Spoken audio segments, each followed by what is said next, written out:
As a child, I frequently imagined myself to be a video game character. When I say this, I mean it very literally. My perspective was often from a top-down third-person POV, identical to the bird's-eye view you would find in any common RPG. This was not by choice, mind you. It would be accurate to say that I had no control over this. My body was little more than an avatar, and I would even wait to make movements until I could feel the analog controller make a certain input. Once I did, I would move with a calculated purpose, going only where I felt the player desired me to go.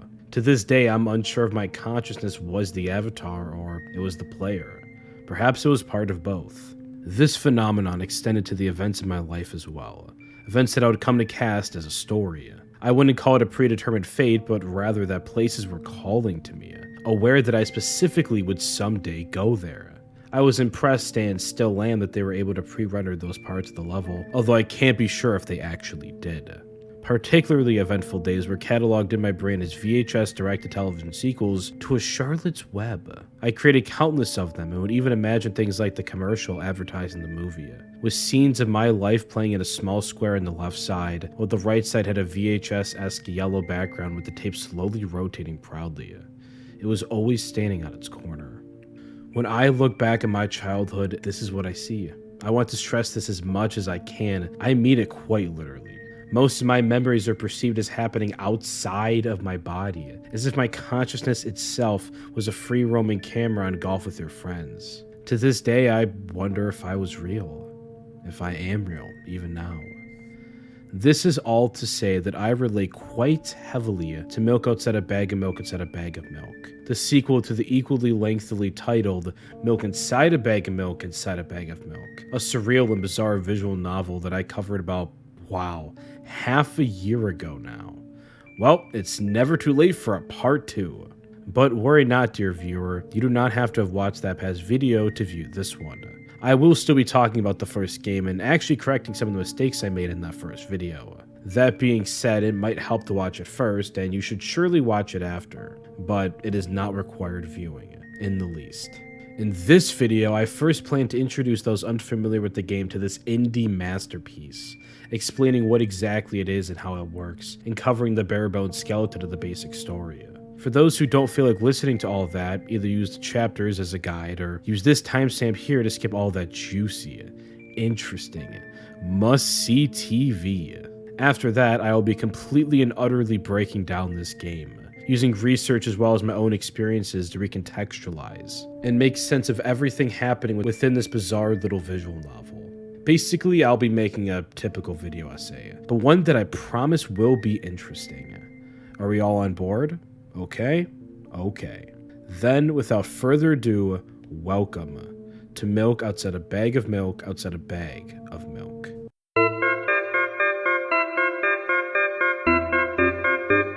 The story, like its predecessor, is decidedly simple. It picks up exactly where Milk Inside a Bag of MiIlk Inside a Bag of MiIlk left off, which, for a quick refresher, features a girl who goes to the store to buy some milk. The journey then follows her on this odyssey, and well, I'll just have past me explain it.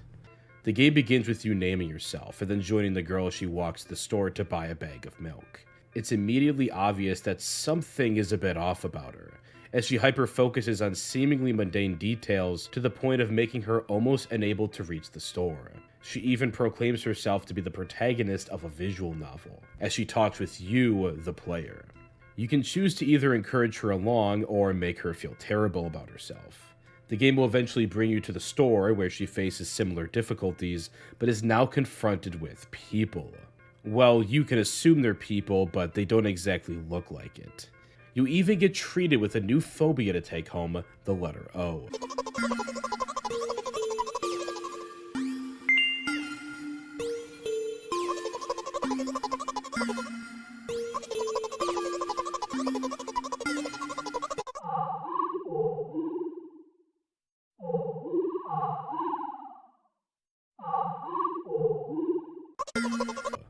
Eventually, with some help from you, she is able to finally purchase the milk, and begins her journey back home, pondering her condition, circumstances, verbal structures, life, death, ice cream, and everything in between.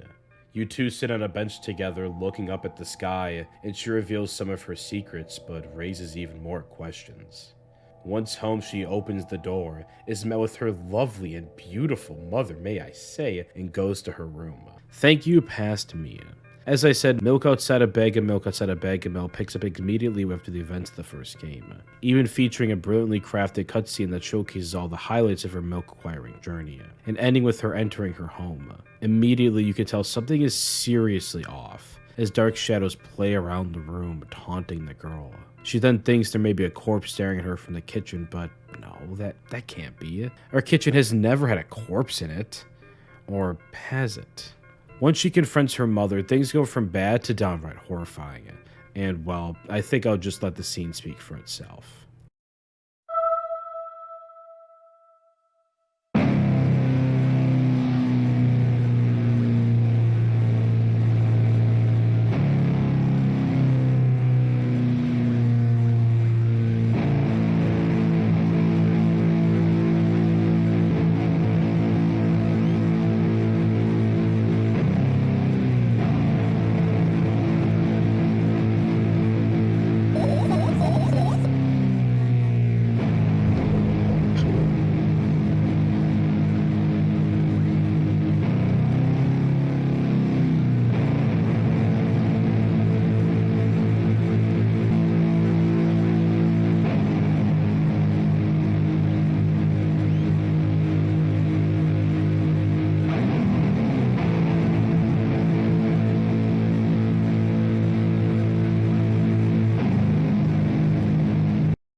Quiet serenity.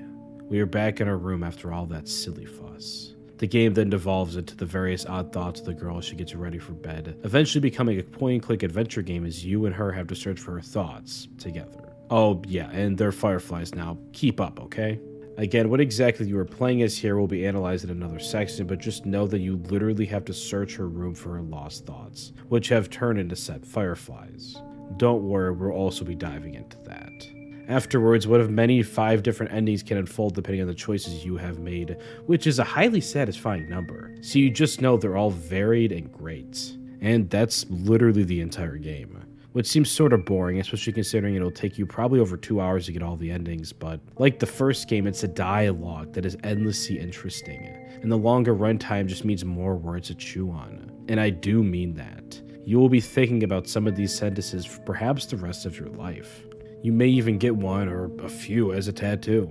I don't know, just go crazy with it. These lines are what we'll be spending the rest of this video analyzing, so buckle up, because it's going to be a bumpy ride.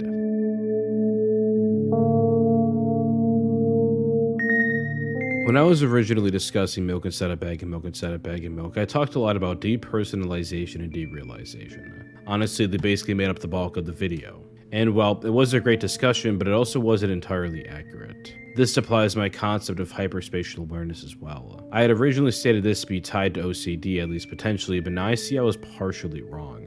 About both of these things, actually. Because it doesn't go nearly deep enough, and in my own search for personal answers, I've come across a term that I'd never heard of before, but that seemingly solved everything about part of my condition and, in turn, this game. Self-disorder.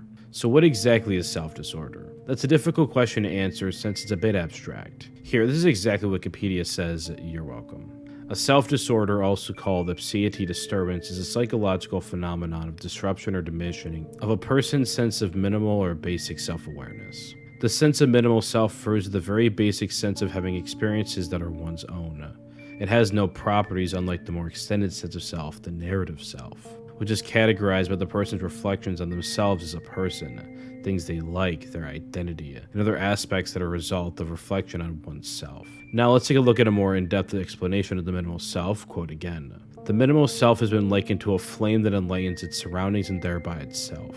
Unlike the extended self, which is composed of properties such as the person's identity, this person's narrative, and other aspects that can be gleaned from reflection, the minimal self has no properties, but refers to the mindness, givenness of experience. That the experiences are that of the person having them in that person's stream of consciousness. These experiences that are part of the minimal self are normally tacit, I can't pronounce that word, and implied, requiring no reflection on the part of the person experiencing to know that the experience is theirs. The minimal self cannot be further elaborated, or normally one cannot grasp it upon reflection. The minimal self goes hand in hand with immersion in the shared social world, such that the world is always pre-given, i.e. tactically, again, grasped as self-evident background of all experiencing and meaning.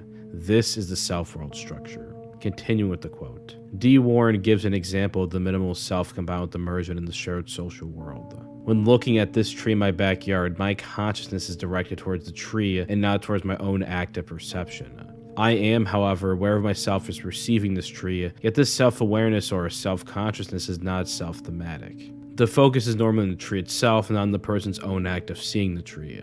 To know that one is seeing the tree does not require an act of reflection. Oh boy, that was a lot.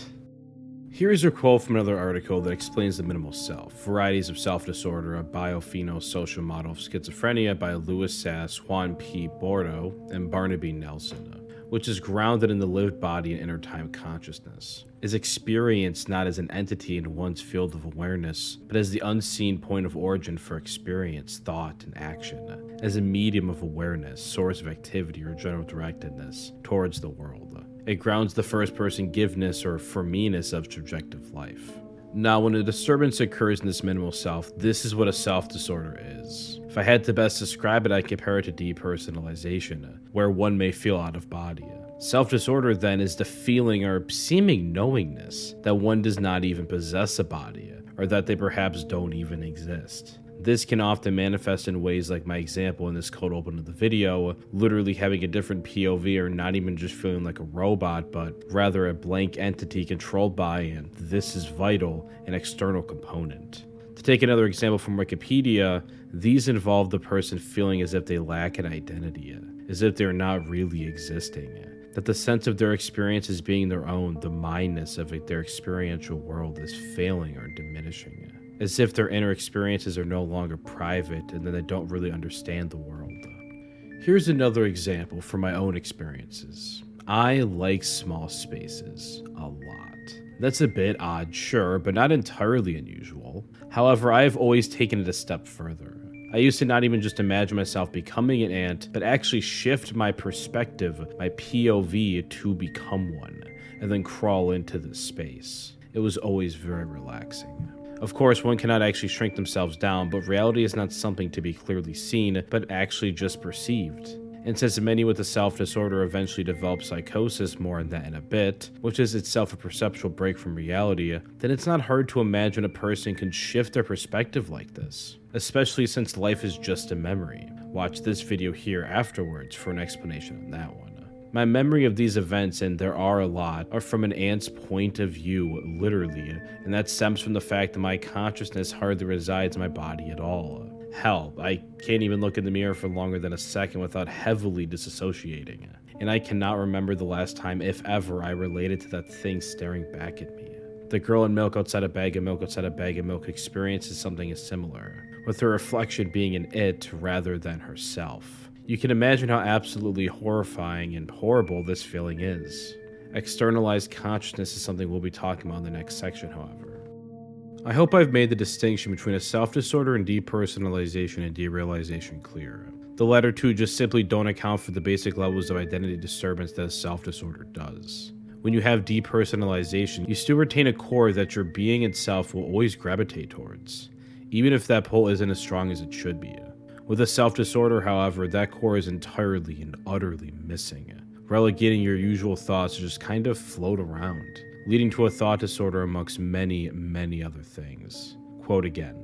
Similar phenomena can occur in other conditions such as bipolar disorders and depersonalization disorder, but Sass's 2014 review of the literature comparing accounts of self-experience in various mental disorders shows that serious self-other confusion and severe erosion of minimal self-experience can only occur in schizophrenia. As an example of the latter, Sass cites the autobiographical account of Ellen Sachs, who has schizophrenia, of her experience of disorganization in which she felt that thoughts, perceptions, sensations, and even the passage of time became incoherent, and that she no longer had the solid center from which one experiences reality, which occurred when she was 7 or 8 years old. This disturbance tends to fluctuate over time based on emotions and motivation, accounting for the phenomenon of dialapsis in schizophrenia, where neurocognitive performance tends to be inconsistent over time. Yes, now it's time to tackle the big word here and make a conclusion: schizophrenia.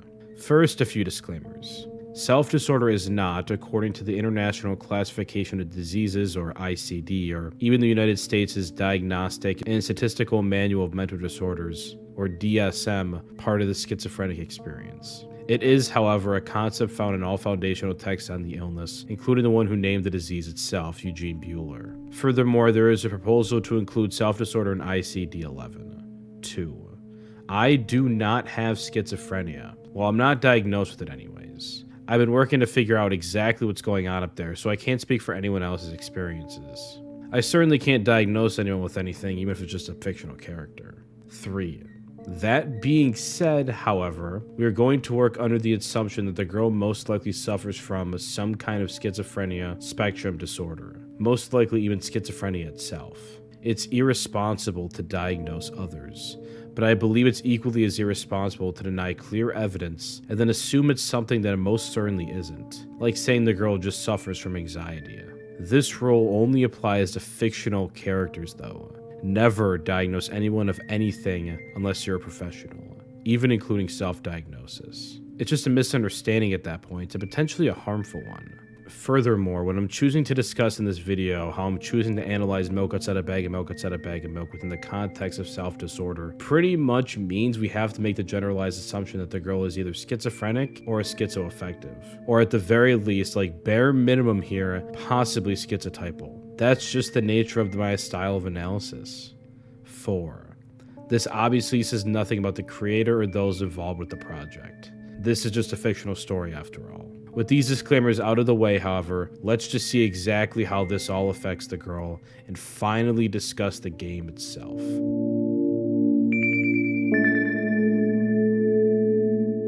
I want you to imagine this scenario.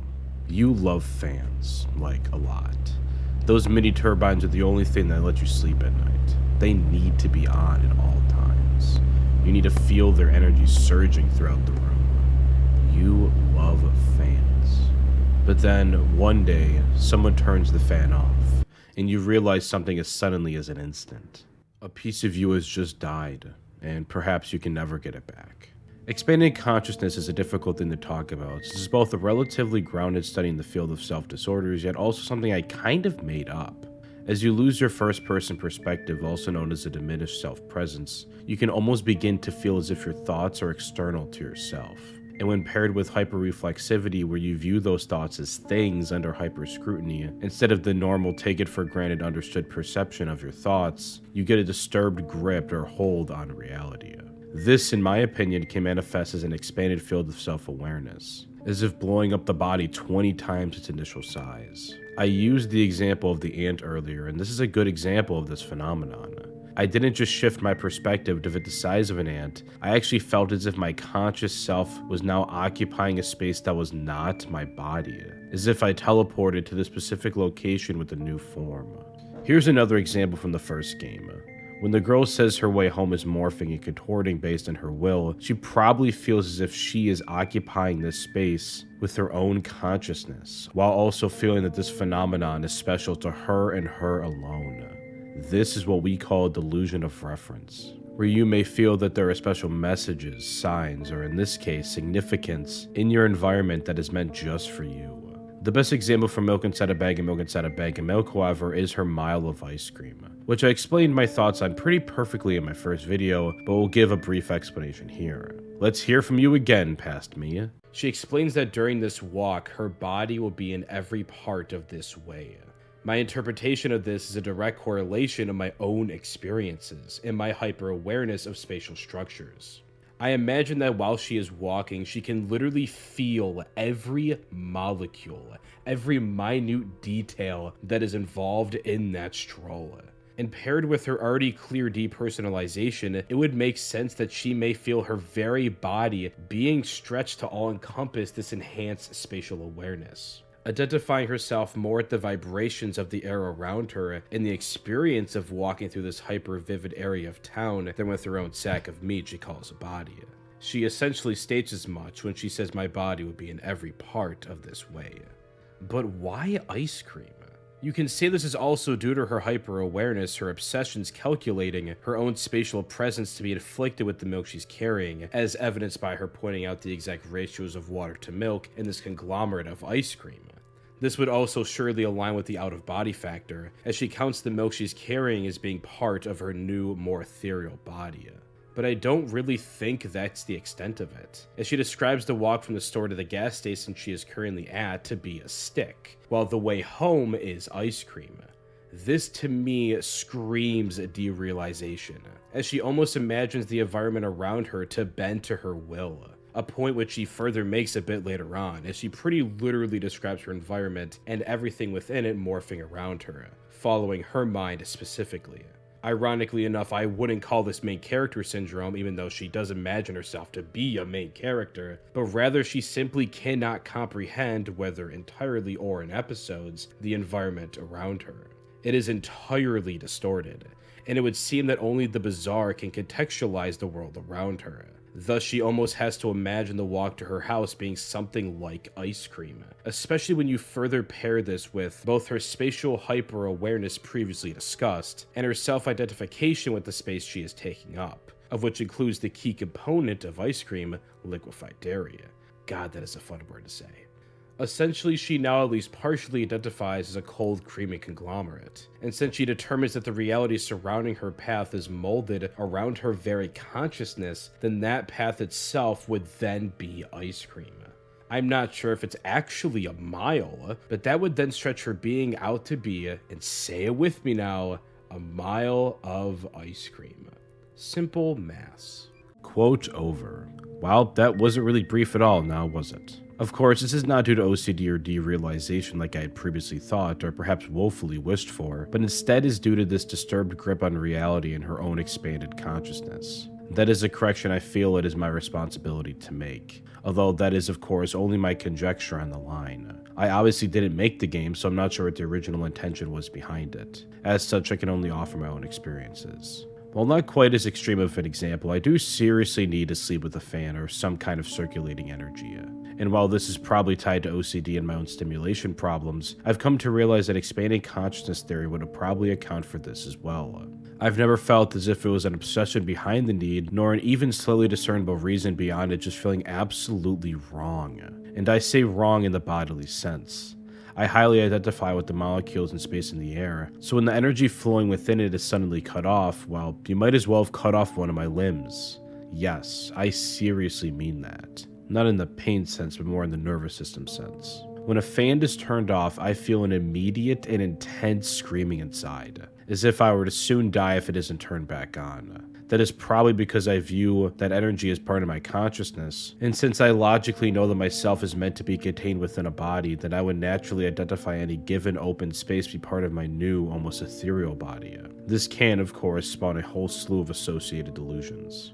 This is evident with the girl as well in Milk Outside a Bag of Milk Outside a Bag of Milk. While she may simply not be aware of the reason or even hiding it, she specifically never gives one for why things in her room can't be moved or touched. She does clearly have OCD-like symptoms, the first game made that very clear, but I also find it odd that this kind of game wouldn't include more of an explanation as to her current room status. This is purely conjecture, of course, and again, I can only go based on my own experiences, but I believe this may also be a case of expanded consciousness. She may feel that if she shifts around her environment, that she would be shifting around herself. But there is perhaps no better example of her externalized consciousness in the game than the main bulk of the experience itself, her Fireflies. Thoughts can be weird. Thoughts can be abstract. That's, well, normal. But thoughts don't usually manifest into fireflies and literally fly across the room, burying themselves underneath memorable items in order to be discovered and put back into the brain. This kind of makes my video a lot easier, since I can't think of a clearer example of expanded and externalized consciousness, where thoughts are scattered throughout not the perceived mind, but instead a spatial awareness. This kind of externalized thought is a staple of self-disorder, and even coincides with the traditional perception of schizophrenia as primarily a thought disorder. From Wikipedia, the disturbance of the minimal self may manifest in people in various ways, including as a tendency to inspect one's thoughts in order to know what they're thinking, like a person seeing an image, reading a message, or listening closely to someone talking. Audible thoughts, or in German, Gaindeen Ken Law Terwerden. I can pronounce things very well. In normal thought, the signifier, or the images or inner speech representing the thought, and the meaning are combined into the expression, so that the person inhabits their thinking, or that both the signifier and the meaning implicitly come to mind together. The person does not need to reflect on their thoughts to understand what they are thinking. In people with thought disorder, however, it is frequently the case that many thoughts are experienced as more like external objects that are not implicitly comprehended. The person must turn their focus toward the thoughts to understand their thoughts because of that lack of implicit comprehension. A split of the signifier and the meaning from each other, where the signifier emerges automatically in the field of awareness but the meaning does not. This is an example of the failing mindness of the experiential field as the minimal self recedes from its own thoughts, which are cosigned to an outer space. This is present chronically both during and outside of psychosis, and may represent a middle point between normal inner speech and auditory hallucinations, as well as normal experience and first-rank symptoms. Quote over. If you've played the game, this should all sound incredibly familiar to you. The girl literally inspects her thoughts on multiple occasions. She only turns her thoughts into fireflies because she can't organize them, as she experiences thought pressure. This too aligns with self-disorder, again from Wikipedia. They may also experience uncontrolled multiple trains of thought with different themes simultaneously coursing through one's head, interfering with concentration, thought pressure, or often feel they must attend to things with their full attention in order to get done what most people can do without giving it much thought, hyperreflexivity, which can lead to fatigue. Ladies, gentlemen, and others, it doesn't get much more explicit than this. All of this is pretty much exactly what is happening in the game. I mean, she literally states that she must concentrate fully on these thoughts. I feel as if I hardly even have to explain any further how the Fireflies are the best example of expanded consciousness. It really is that perfect. So let's instead focus on something else, the disassociation from those thoughts. If you can extract something from your brain, or at least perceive it that way, then you clearly had very little association with whatever it is that is being extracted. Never mind the presumed visual hallucinations of the Firefly themselves, this perception of what her thoughts are is strange enough. They are not the inherent process of thinking that we so heavily take for granted that we never even realize it's happening. Rather, they are an it, an entity, something that can literally take a new form and hide from you. This is a clear dissociation from them, and the issue here is that it's inherent. It's not intentional. Even becoming a video game character, as I mentioned in the cold opening of this video, was, for me at least, non-intentional either. It just happened, because my mind isn't working as it should. I'm so heavily dissociated from my body that I guess I couldn't imagine actually being in control of it, and I'm assuming the girl feels the same way. However, just as she chose to become a visual novel character, this time she chooses to be a point-and-click adventure character. This is how dissociated from her own thoughts she is. The only way to find them, or interact with them rather, is to recontextualize her entire existence and perceptual field of view, which to me is just a way to try to integrate how she feels on both levels of her expanded consciousness, the room and the Fireflies. As we discussed, she probably feels like her self-awareness is tied to the objects in her room, a staple of a self-disorder. So she feels as if she can't touch them or move them, as doing so would be rearranging a part of herself as well. Simple enough. But to combat this out of necessity of finding her Fireflies, she essentially creates a whole new persona, or rather a new adventure, where the player, a natural extension of herself, more on that later, is now a point-and-click hero, a new entity that can interact with both subsets of her consciousness, her thoughts, and her expanded perceptual field. With this new recontextualization, she can now integrate the two together. Or maybe I'm just overthinking this. But when you go so far as to literally inspect your thoughts, well, I don't think I am. Perhaps the Fireflies hide under certain objects because this is what she was already thinking about, and this is an abstract way for her to formulate her thoughts together. I'm not sure.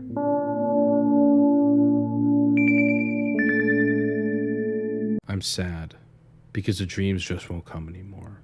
This is an ironic line because while the literal dreams won't come, the girl lives within a dreamlike world, with eyes constantly on her, bizarre symbols and silhouettes sprawling the world like a canvas, corpses blowing into keyholes. This is her world. That is a sad reality of the situation. But why is she like this? What role can self-disorder play in this? Let's get a bit theoretical here. A self-disorder is speculated in many circles to not even just be a core part of the schizophrenic experience, but actually the root cause of it, or at least a root of all the bizarre symptoms the illness is infamous for. Let's look at paranoid delusions. If one feels as if they have eyes on them at all times, that may be a result of them lacking a firm external boundary between themselves and the rest of the world. I myself feel this way all the time recently, or at least I feel a presence around me, especially at night, as does the girl. As she states that she feels as if someone is watching her, and that's why she won't go out into the balcony. When she does, and you get the second death sequence, she directly states that from around every corner, every balcony, ceiling, attic, wall, I always feel many pairs of watchful eyes directed at me. The room seems to be her safe space, perhaps the only boundary her expanded consciousness really does have. But out there, the eyes are always watching. I relate to this quite a bit, actually. I've had many nights where I am too scared to be inside the rest of my house and practically run into my bedroom where I feel safe. Exactly what I'm running from, who really knows? It could be strangers or evil demons, I'm really not sure, honestly. From my dissociated, externalized point of view from my own situation, which I'm talking about right now, I can recontextualize this experience through the lens of the game and say that it makes no logical sense why I'm scared. I mean, I don't even believe in demons, but that's just the nature of delusional thinking. You're going to logically believe it even if you say you won't, unless you receive some serious help. I'll still run to that room tomorrow, and the next day, and the next day, long after you watch this video.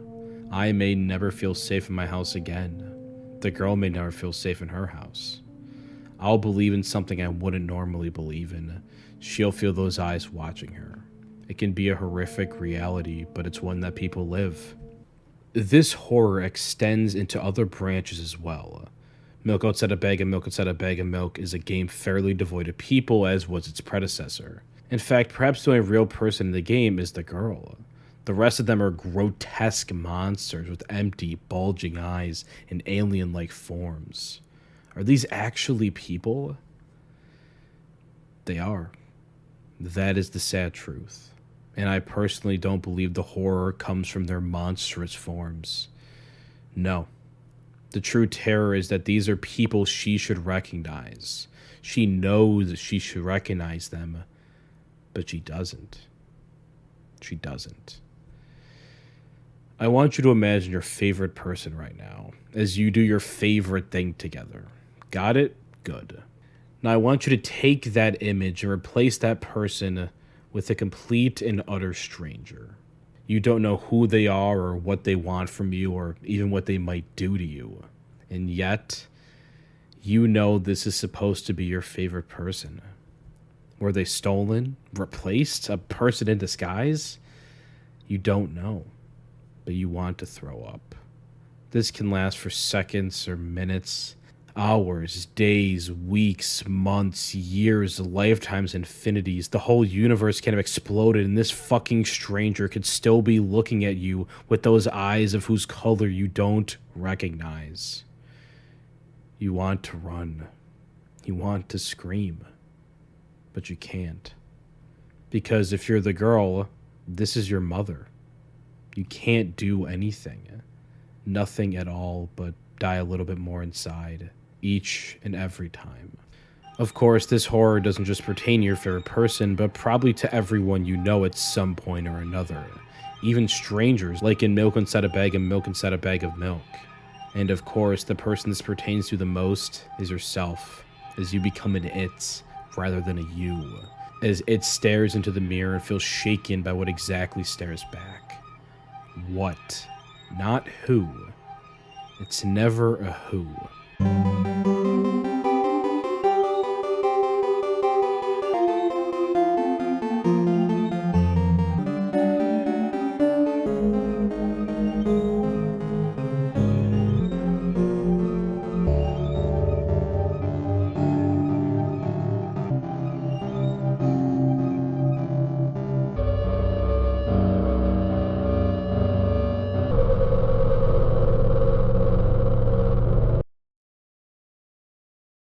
Of course, you can try to recontextualize everything to cope with this horror. The girl does something like this when she says, after looking around in a business-like manner, it takes off into a business-like flight, and ends up entering my business-like ear. This is immediately following a conversation centered around her mom, and while I'm probably looking too deeply into this, well, that's kind of the point of this whole video, so let's dissect this.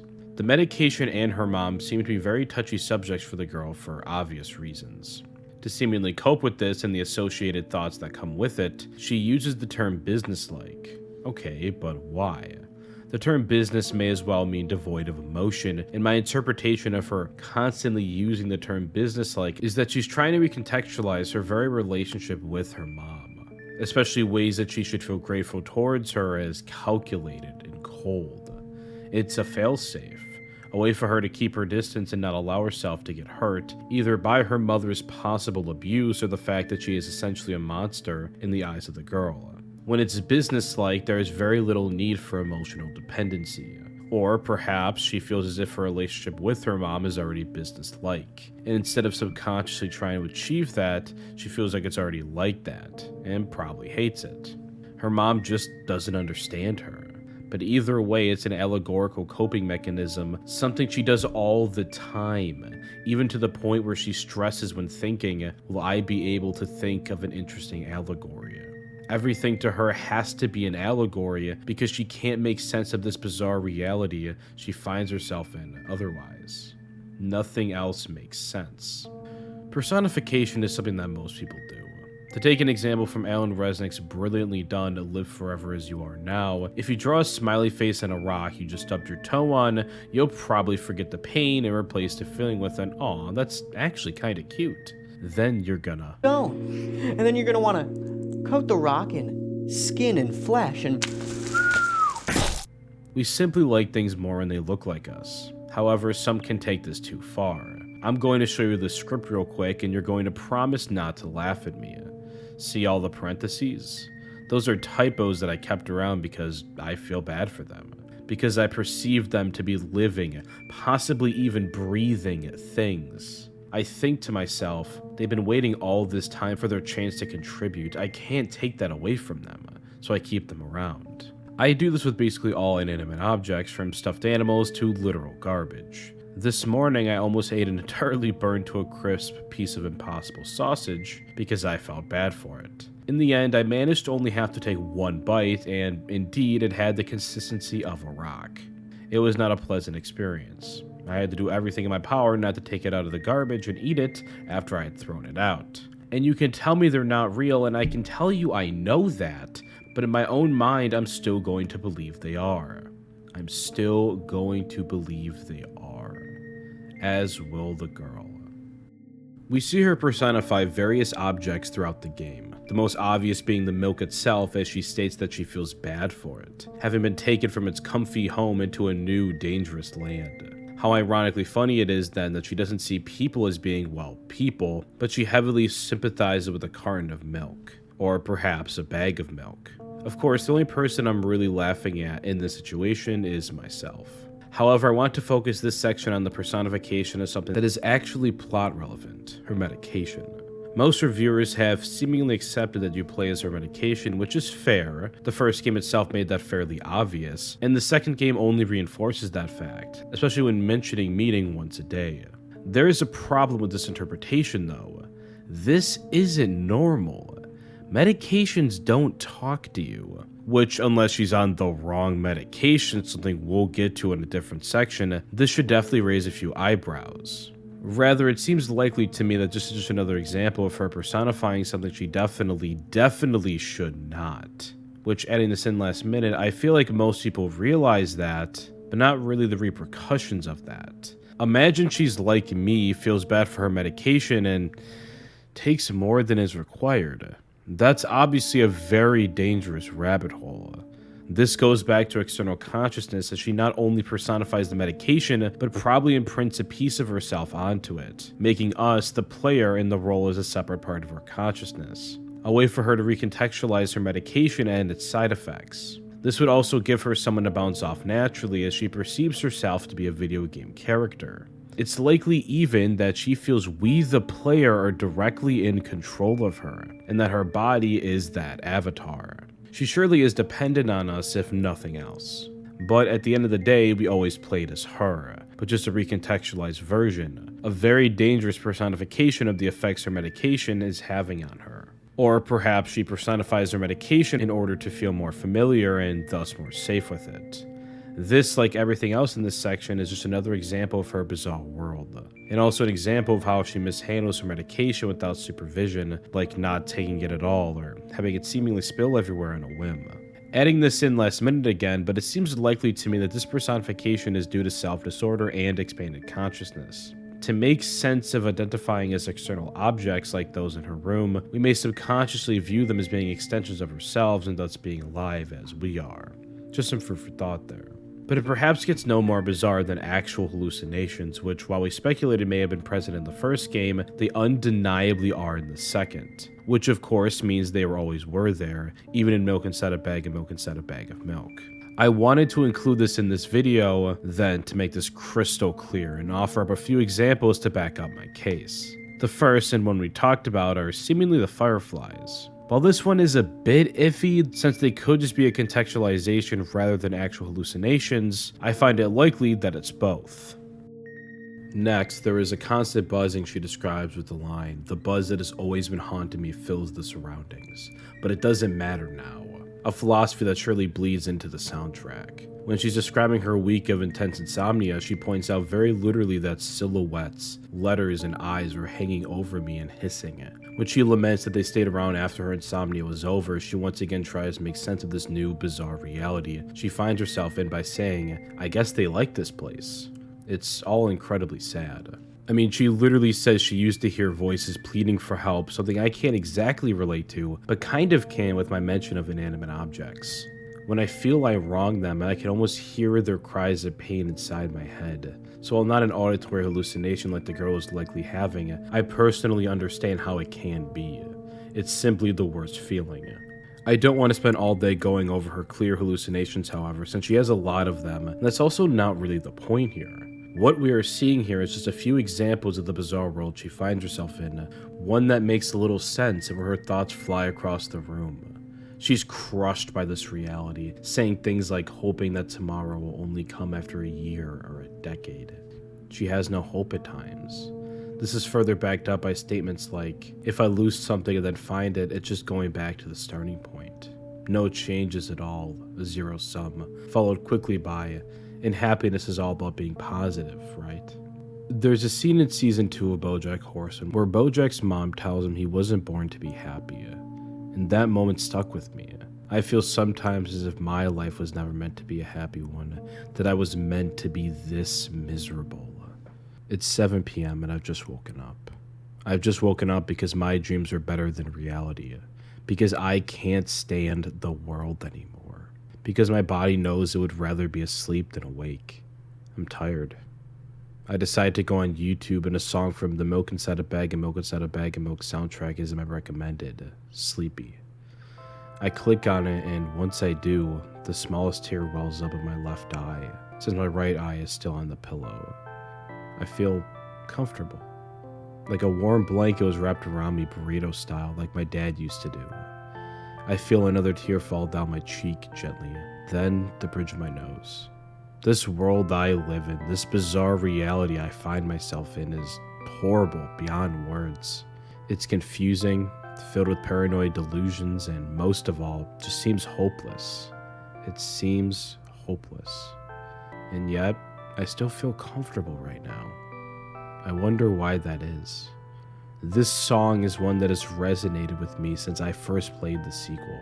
And yet right now it does more so than ever. Why? Because it's reminded me of something. That despite everything, I'm just a person. I am a human, even if I don't believe myself to be one anymore.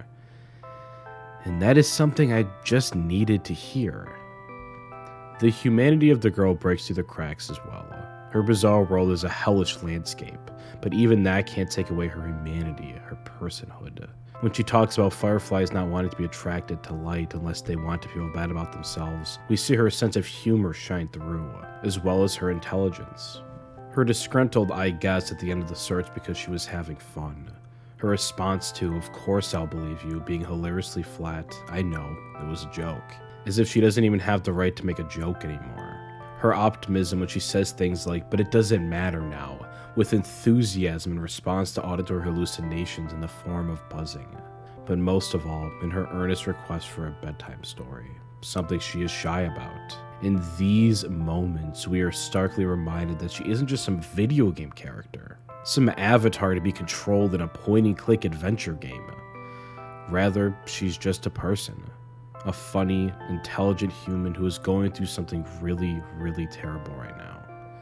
That's all she is. No matter what I may believe, that truly is what we are, who we are. Even within this bizarre world, we are a who, not a what.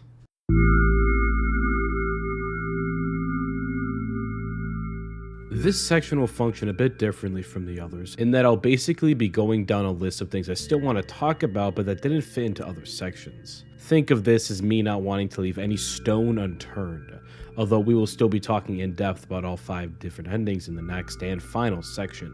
I promise it will be just as interesting, so are we all on board? Yeah? Okay, good. So let's dive into this and discuss. 1.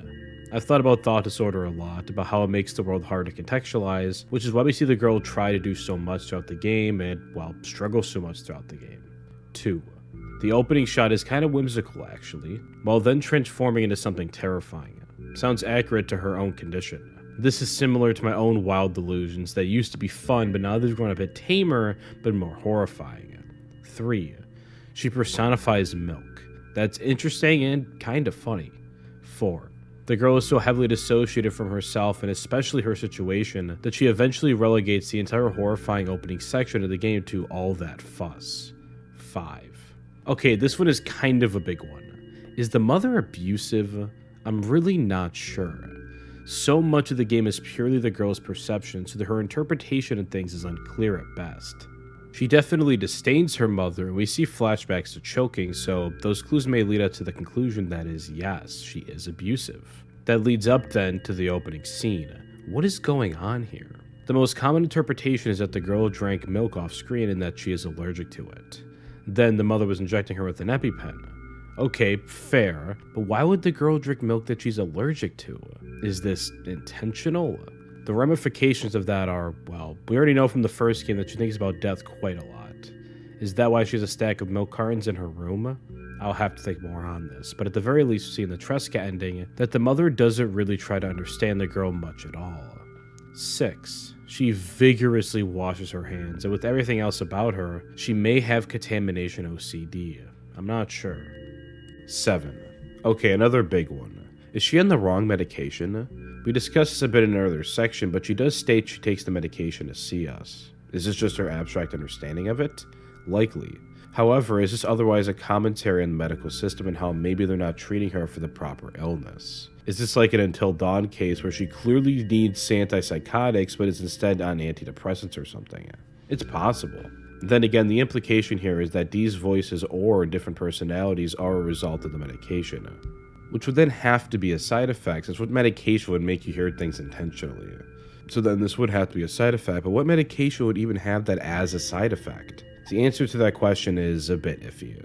Apparently there are medications that can induce psychiatric side effects called PSE for short, but they tend to range from short-lasting anxiety to severe confusion. Perhaps somewhere in that mix is psychosis, but I'm really not sure. The girl does seem to have a lot of physical ailments that cause her pain, so it is technically possible one of those could have her hearing specific voices, but it's also extremely likely she had psychotic symptoms before this medication, so I'm not sure. Little voiceover note here, she does mention this new medication in the first game isn't working or is working, so it seems likely to me that she had these symptoms much before this new medication that we're talking about right now.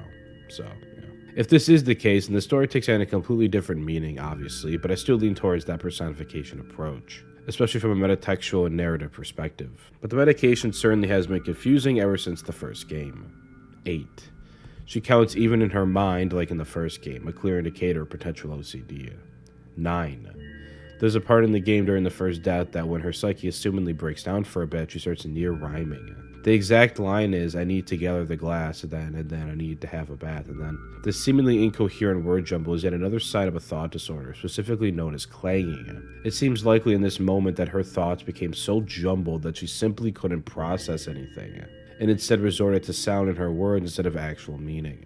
She almost certainly isn't even aware that she's doing it, and even if she was, it's an uncontrollable kind of thing. This cannot just be a sign of schizophrenia, but also things like mania and bipolar disorder, something we'll be getting into in a bit. 10. I found it really weird when she mentions having beds in school. Assuming this game takes place in Russia, which is almost certainly the case, are schools equipped with beds there? Or is she really held back so much that she's in a grade that would require a nap time? Not sure. It kinda seems unlikely that she lacks that much of an education considering her intelligence, but it's possible. She might also be referencing some kind of other facility, mistaking it for a school, but that also seems rather unlikely. 11. Yep, someone look into the school story further. 12. When she talks about going blind while kicking the bag, I think that's a perfect example of the melding of her OCD and self-disorder to form that idea of an expanded consciousness. 13. One time to avoid having to follow what my OCD tells me to do, which in this case was to walk a very, very specific way in a supermarket parking lot, which happens a lot. I imagine myself getting the golden star in Mario Kart and just powering through the section with newfound immunity. Oftentimes you can try and find delusional ways like this to avoid having to follow your tendencies. Kinda unrelated though. 14. I love the line before she talks about the clock saying a mess, truly a mess. 15. After talking about the dosages and side effects, her simple yeah is just about the saddest line in the entire game. 16. There's a point in the game, and I think only this one instance, where we respond to her thoughts and not her outward voice. I'm not sure exactly which line it is, though. 17.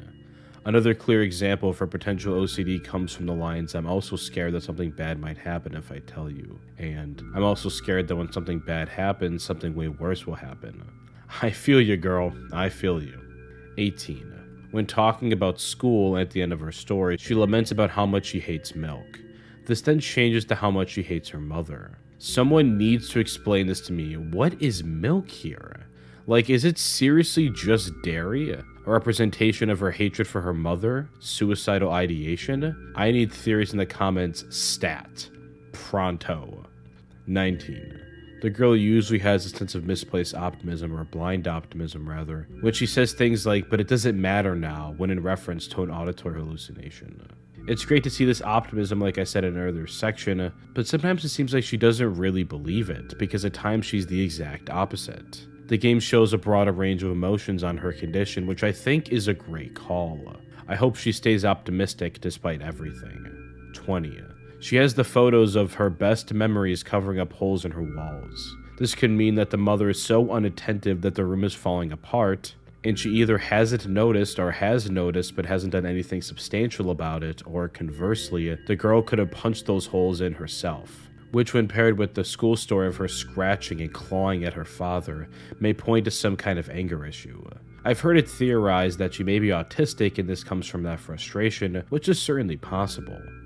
She might even be bipolar or schizoaffective, but I find that to be unlikely, since it would be a rather shallow interpretation of the illness in a game that handles mental illness rather flawlessly. I believe she just has some anger issues here. Now with the lightning round over, let's talk about the endings.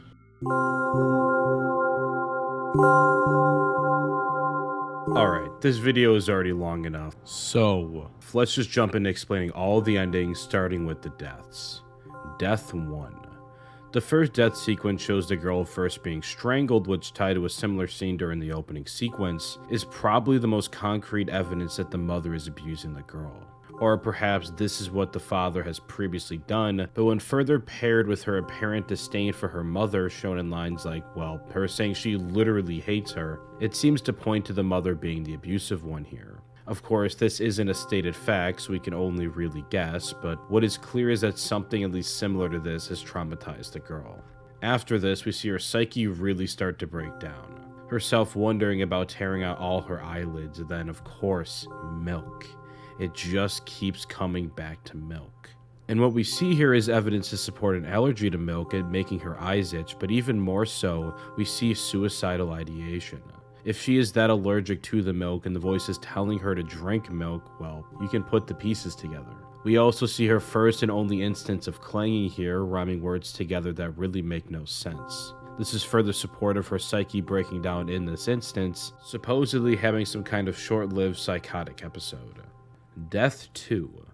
Ah, the second death. Something many other YouTubers have already touched on. It also has a sequence that heavily inspired my own work, specifically my short film that will be released on YouTube soon, Squid Boy. In that way, I hold a special place in my heart. But I don't have too much else to say on it, honestly. It's certainly nothing very cohesive. Instead, let's do what we did for the miscellaneous section and make a list. 1. The abyss is personified and answers back. 2. Everything around me was created for my sake, to deceive, trick, and confuse me. Here we have a clear example of paranoid delusions, believing the universe itself is out to get her, but even more so that it was created solely just to do so. An example of a delusion of reference. 3. When I try to say what I think out loud, I tend to make mistakes. If I make just a single one, everything that comes out after contradicts my thoughts, and I end up with the opposite position. Girl, I relate to you so hard right now. I can't even count the amount of times this has happened to me, even to the point where I say things I completely don't mean, just because it all gets so confusing. Even her dream is so relatable. 4. From around every corner, every balcony, ceiling, attic, wall, I always feel many pairs of watchful eyes directed at me. This, her paranoid delusion, may be because of the story she tells of her friend harassing her. I certainly think this concept of being watched is partially due and paired with her condition to this harassment. 5. Speaking of, I want opinions on that story. Should we take it at face value or not? Thoughts down in the comments below, I gotta see them. 6. After she tells this story, does she contemplate ending things? I certainly hope not. Ending 1. The Tresca ending was a real throwback, bringing us back into the bizarre world of milk inside a bag of milk inside a bag of milk's reddish landscape. I loved every part of it. It's probably my favorite section in the game, in terms of pure enjoyment aside from maybe ending 3. But what does it all mean? What role is the girl supposed to be playing as? Well, I think that answer is pretty simple. The mother. Tresca takes the role of the girl here as he needs to go to the store to buy milk. He seems rather confident, being comfortable around the girl, ensuring his ability to purchase this lovely calcium. He even watched his steps very, very carefully. However, once we reach the store, we are met with essentially the event of the first game, with Tresca breaking down and being unable to perform this simple task. There's something surreal and extra sad seeing this play from a third-person perspective like this, or rather, someone else's perspective entirely. He's entirely unable to function here. And then the customer is trying to speak to says something interesting. Is he yours? To which the girl doesn't necessarily conform or deny, simply apologizing instead with a non-committal, yes, I'm sorry. This to me is a clear indication of what this scene is supposed to represent. It's the mother's side in all of this. The girl comes across much colder than usual here once they reach the store, yet is being oddly responsible for Tresca, leading him away, asking him questions. But it's when he breaks down crying and screaming from the horror that she says one of the most heartbreaking lines in the entire game. Can you act normal? Can you act normal? As if that were such a simple choice. As if he can just turn it off on a whim. This is a fundamental misunderstanding, one which a lot of parents sadly just won't bridge the gap. They won't try to understand. They will only try to get the kid to quiet down. Which I get. I do understand in this circumstance. Nobody wants their kid having a mental breakdown in the middle of the store. But this isn't the way to handle the situation. It just seems like neglect to me, for a child that needs understanding more than anything. It's simply heartbreaking. Of course, the others don't make it much better, telling her she should have left him home and even charging a waiting fee. Of course, the worst thing he says is calling him, well,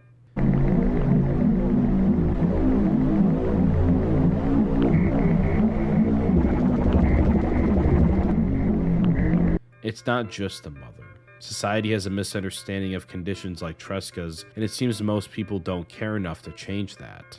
They write others off that are different, or who they deem as annoying, and go about their day, never once putting themselves in the shoes of those clearly suffering. We need to be better.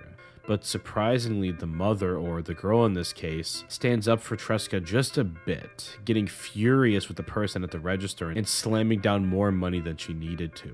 This portrays the mother as not a character, but a person. And with that comes nuance. Nuance that shows a degree of love for her child, but a fundamental misunderstanding of how to treat them. At least that's just my interpretation, if you don't view the choking scene as being the mother. We have more clues of the girl being in the role of the mother on the way home. Never mind that she directly states that Tresca was hers, a question people wouldn't ask if she actually looked as young in the stream as we know her to be, but she also states that she doesn't like ice cream, a very stark contrast to her previous game self. But then, as Tresca heads towards the highway doing his manly badass hero points out the studio shaft head tilt, he says something quite nostalgic actually. It seems like you're not helping me at all. But wait, are we playing as medication and not the mother? Well, I don't think so.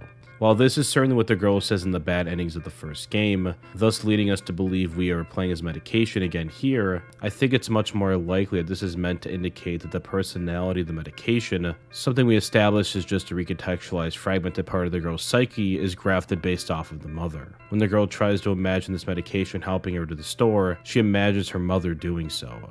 Perhaps this is why the medication can be mean or usually cold and indifferent towards her, and almost always directs her. Perhaps this is a way for her to cope with her clearly complicated feelings towards her mother, or a way to feel that companionship with her she doesn't normally experience. I'm not sure. But I am sure that this dream sequence is meant to show us the side of the girl's mom, as well as highlighting just how tragic her experience is at times. Ending 2. This one confused me, like, a lot. But then I thought back to the other endings I've experienced this far at the time of writing, namely the first, second, and fourth, and thought about what they all have in common: perspective. It's clear that ending 2 is a closed loop. The girl in the room leads the girl outside and then back to the room, meaning that we are looking at a single person here, but just from two different perspectives. There is the unknown, mysterious entity that does nothing but essentially just make weird noises, and then the normal person observing it. The latter is probably what the girl knows others perceive her as, and in a weird way, the way that she can often perceive herself. During her intense introspection, she may even look at herself as stupid or lesser, just because she doesn't fit societal standards. She may, as we see in the ending, be afraid of herself. It's incredibly sad. And then we have the girl the other is perceiving, the one trapped in the room, screaming for help. And while she clearly lives within a bizarre reality, it's important here that everything makes sense within that bizarre structure. Meaning she has a solid logical understanding of her world, but it's just that her world makes no sense. So to an outsider's point of view, the girl herself simply makes no sense. She's certainly not stupid like we see others believe. This essentially mirrors everything we see in the game, as we are privy to the girl's perspective both from how others look at her and how she came to understand her bizarre reality.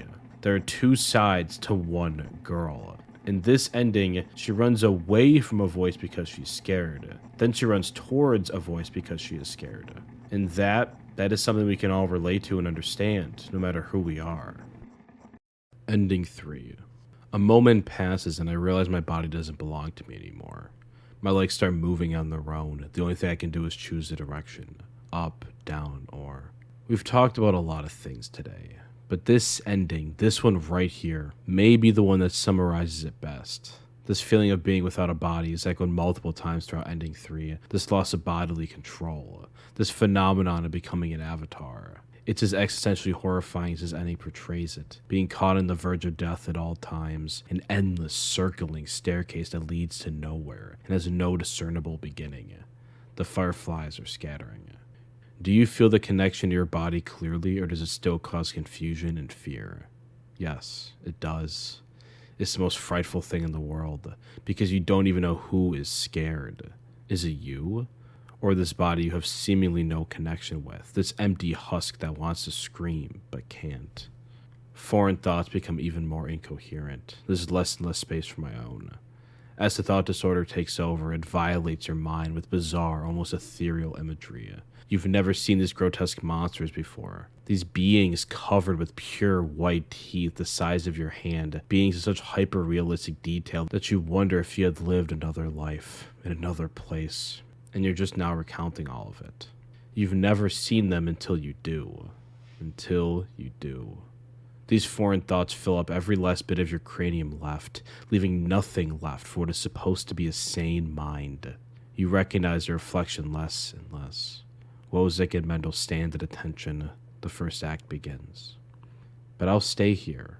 I'll stay here without going anywhere. She's stuck. She is stuck on the verge of death. I won't even open my mouth. My every word will be swallowed up by the abyss.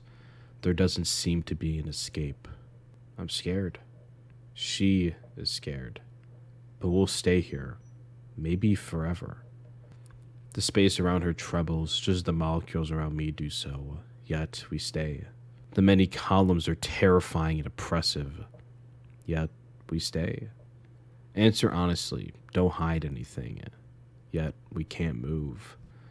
The man asks us questions, presents us with bizarre images we must discern, as if he can see into this bizarre world, as if he understands.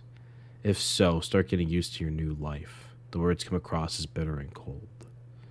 Try creating imagery that would instill the feeling that everything is as it should be, and with time it will help create a new order inside of you, as if we had a choice in the matter. It was going to happen anyway. We must make sense of this all. I mean, isn't that what we spent the entirety of this game doing? Grow up. Yes, it's time to grow up. When you look at your own reflection and realize it exists in reality, do you understand exactly how it exists? Of course I do. That was never the problem. My body rests within reality. That much is certain. The problem is that my mind does not. My mind does not. That is why we can't connect with it. Because it exists somewhere that we do not. The human form is weird, isn't it? Ending 4. I'm at a party right now. I'm at a party as I write this with the red lights of Christmas glowing down on me.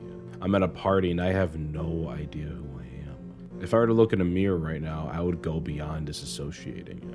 Well, it'd probably see something like this. Not actually look like that, but that's just the feeling it invokes.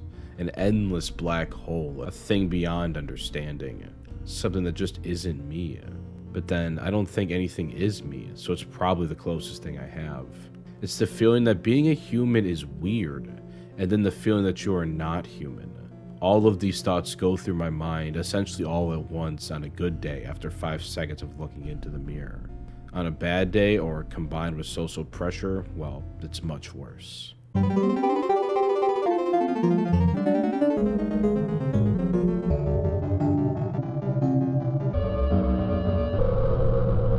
This is all to say I relate quite heavily to ending 4 of Milk Outside of Bag of MiIlk Outside of Bag of MiIlk. And that relation is all I really have to say on it, so on to the last one.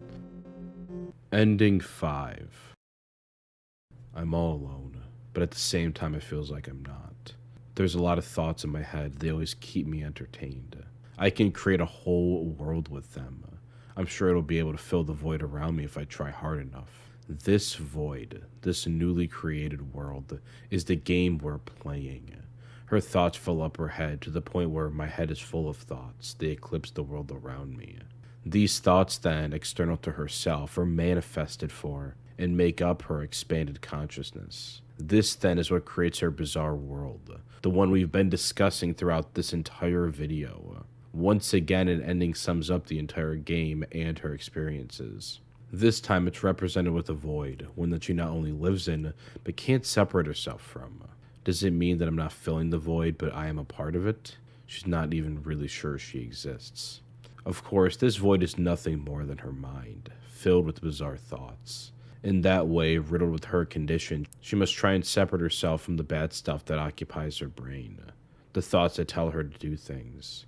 She believes that maybe this world corresponds to my thoughts, since her consciousness is external. But the world never changes. In her words, no matter how much I think, my surroundings don't change. Yes, things happen in my head, but they never left its premises. Still, she is stuck.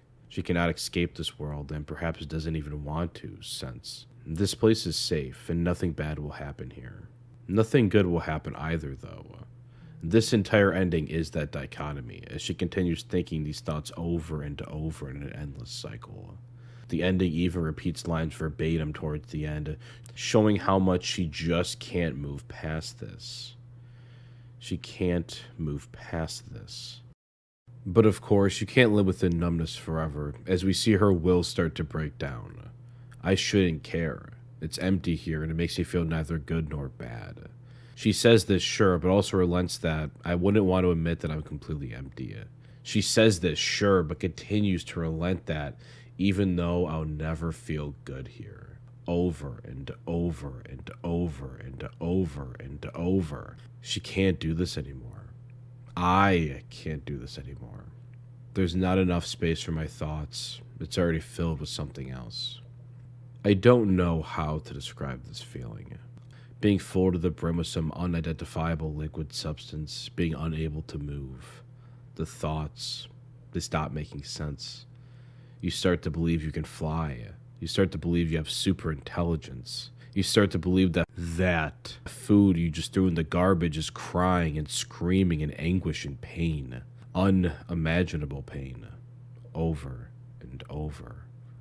All your head is filled with these thoughts like these and thoughts like others. The liquid is to the brim. My head can't contain anymore. You begin to think, does this mean existing is a waste of time? I don't really care anymore. You're tired. You're just too tired to even try and describe how you're feeling anymore, whether that be through words or through the art you've always loved creating. The only way is to just say you think in the exact same way this game portrays. There's nothing left. There's just nothing left here. In this void, in this cycle, in myself, in herself, in anything.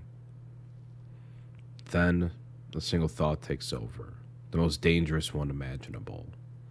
I need to decide, and my thoughts will help me. I need to decide. I want to preserve what little I have left of myself before the void completely takes over. Before it's too late. With this decision,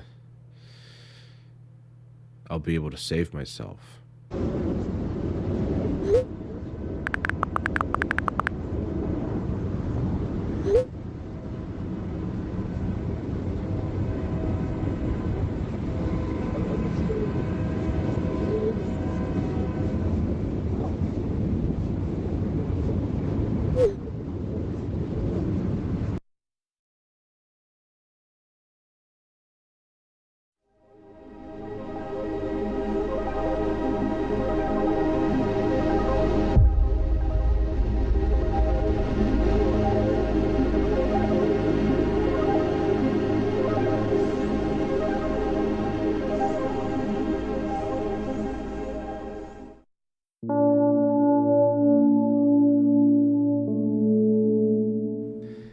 As I've made it clear multiple times now, I have never related to any piece of art more so than these two brilliant games. It has been an honor analyzing milk inside a bag of milk inside a bag of milk, and then here with milk outside a bag of milk outside a bag of milk outside a bag of milk.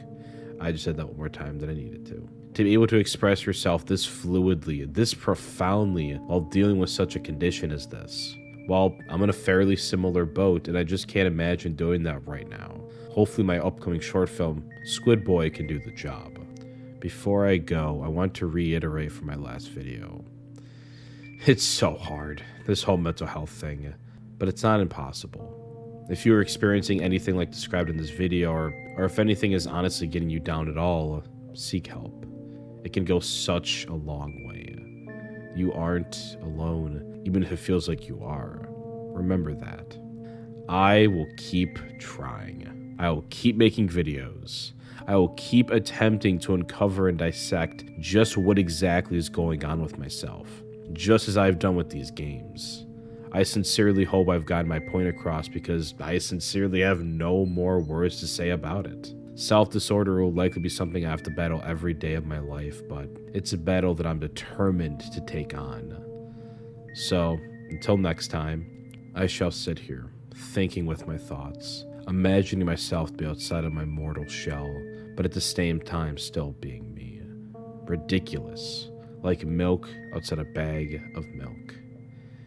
And yet...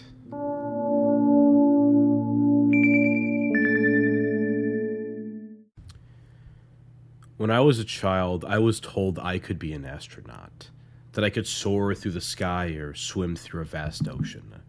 It wasn't just space up there, it was the universe. I could go anywhere. I was promised I could go anywhere. That was in my early days. When I was a child, I was told I could be a doctor, that I could help people or explore the knowledge of this vast world. It wasn't just medicine, it was reality. I could know everything. I was promised I could know everything. That was in my early days. When I was a teenager, I was told I could be a writer, that I could craft stories or discover who I was. It wasn't just pen to paper, it was everything I was. I could imagine anything. I was promised I could imagine anything. That was in my early days. When I was a child, I was told I would be happy. I was promised. When I grew up, I was told I couldn't be an astronaut, that my body couldn't even fly, that my mind would never last. It wasn't just space that I yearned for, it was the universe, one that I can no longer feel. When I grew up, I was told I couldn't be a doctor, that my brain was too diseased, that my eyes couldn't see light. It wasn't just helping people, it was my entire reality, one that I don't even recognize anymore. When I grew up, I was told that I couldn't be a writer, that I was too tired for words, that I was empty. It wasn't just my imagination, it was my entire self, one that I can't even look at anymore. They don't tell you about this. They don't tell you that you'll feel nothing. They don't tell you that you'll be scared of mirrors. They don't tell you that your brain is diseased. They don't tell you that you're sick. They don't tell you that maybe everyone is an alien. They don't tell you how scary the world will be. They don't tell you you won't be able to live normally. They don't tell you that maybe some people just aren't born to be happy. They don't tell you. They won't tell you. They can't tell you. When I was a child, I was told I would be happy. That was the one thing I was promised back in my early days. They lied. And, as always, thank you for watching.